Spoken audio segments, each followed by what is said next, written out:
Here's my take on my grandpa's story, the Mezzotint. I hope I'll succeed in producing a word picture for you.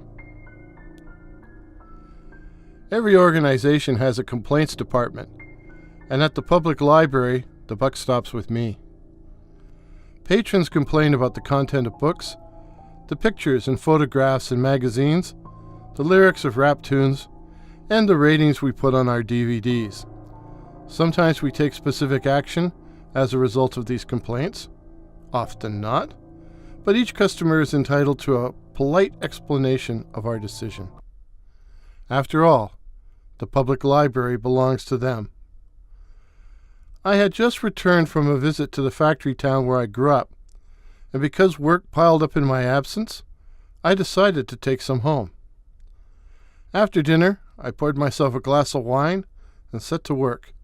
It took me an hour to soldier my way through the materials until there was only one item left, a picture book. The Floaters, written and illustrated by Joe Sheridan, published by The Inmost Light. Something about the title and the cover illustration jarred some prehistoric and disquieting memories. The names of both the author and publisher meant nothing to me. Picture books for kids tell the story as much by illustrations as by words. They have a standard length of 32 pages. Most complaints about picture books concern whether the contents are suitable for children. In this case, the patron thought the pictures were too frightening, even for adults. I opened the book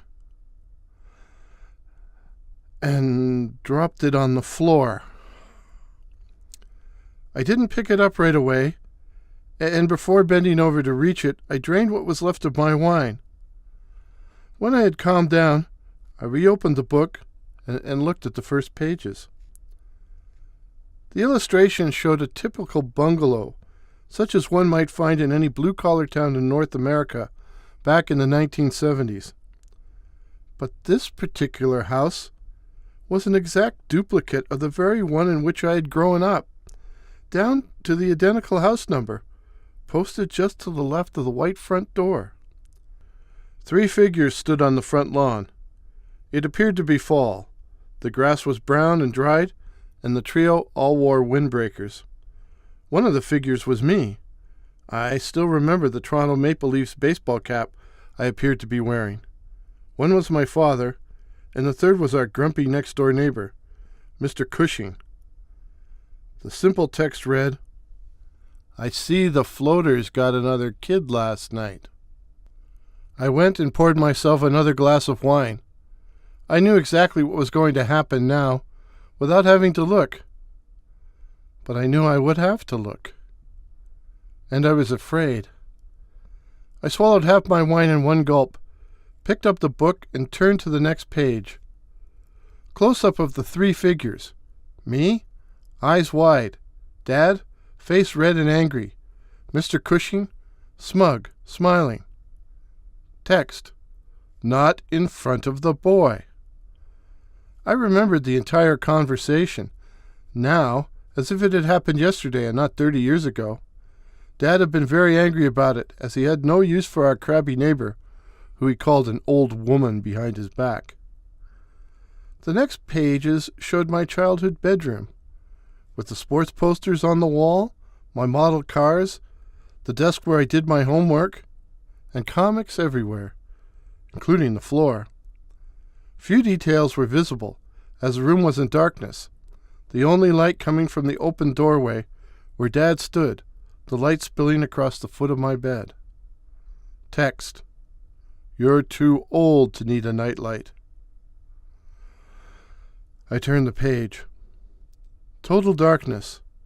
The only illumination in the room comes from the bedroom window. The curtains have been pulled back. The darkness, outside, little more than a patch of gray. I am invisible, but I know I am wide awake. No text. Next page. The picture shows the front yard of our house, looking towards the far end of the street. As it is night, and this is a factory town, most of the houses are sleeping, with only a few lights visible in the windows. The street lights cast pools of illumination, which still leaves most of the street in shadow. And down at the far end, a white spherical blob. No text, but what flashed through my mind was, "It's coming to get me." Next page.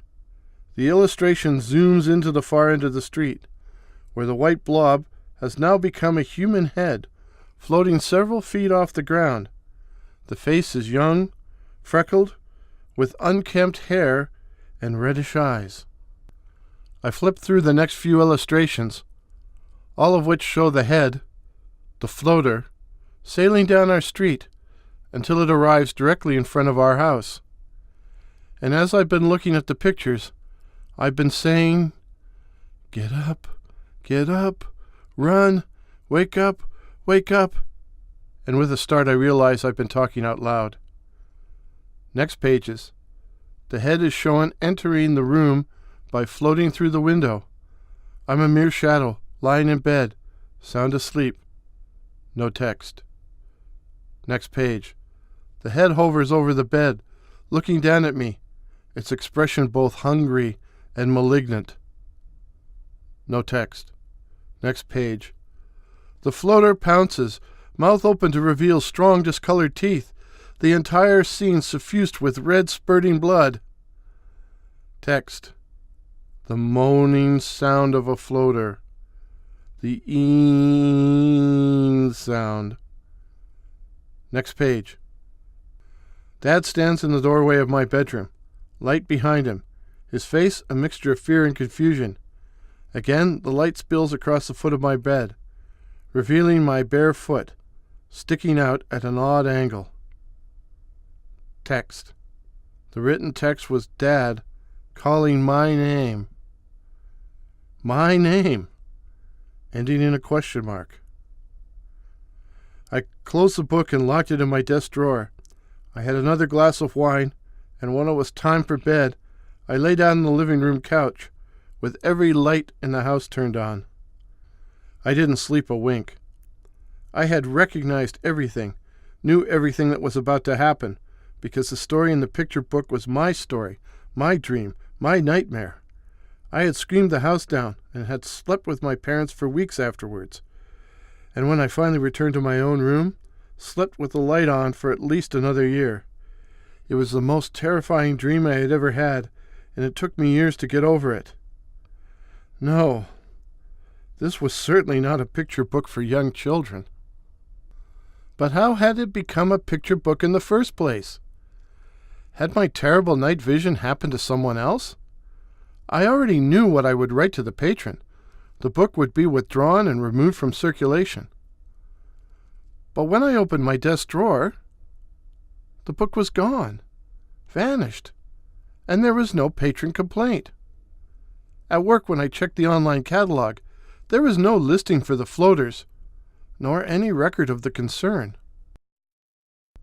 But I remembered the names of both author and publisher.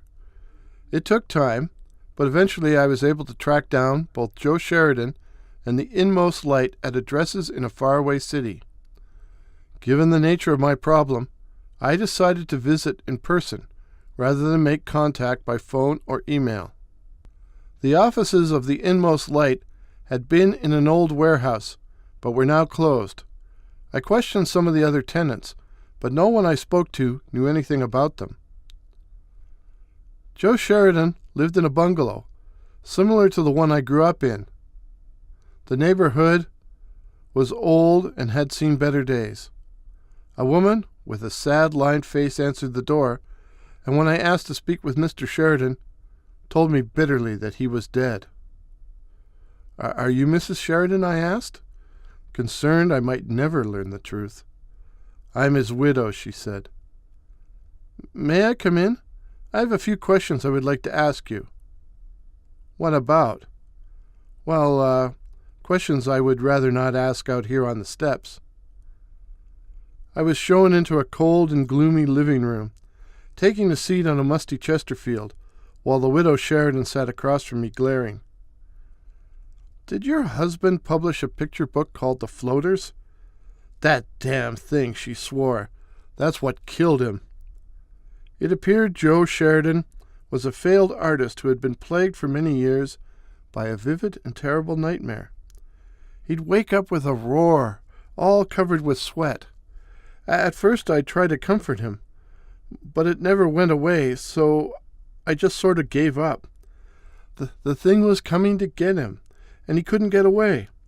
I mean, really? A nightmare? He was a grown man. Eventually he got the idea that if he wrote it all down, if he drew pictures of what he saw in his nightmare, it might exorcise his demons. I encouraged him to try. I mean, I was at my wit's end. And it seemed to work. All the time he was engaged, the dream stayed away.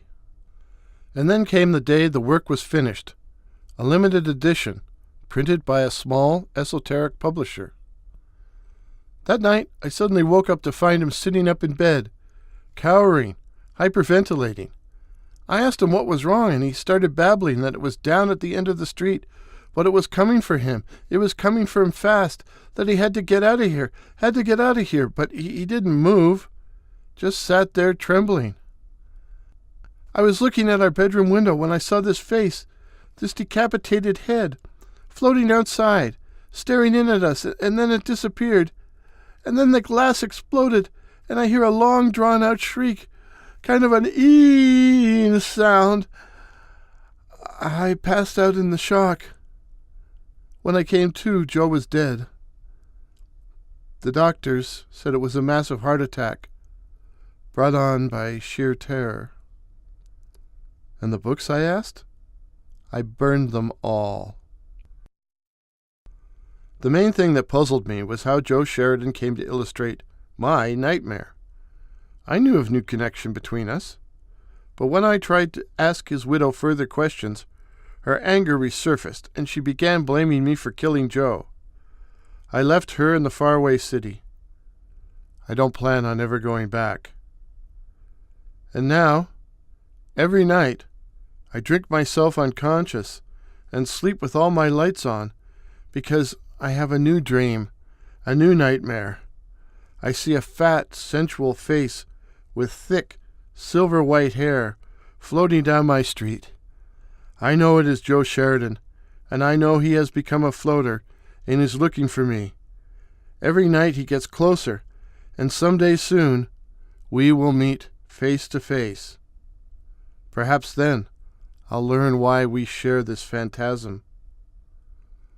But either way, it will be the end of the story. The moral of the story? Picture books should not be scary. They are for kids, not adults.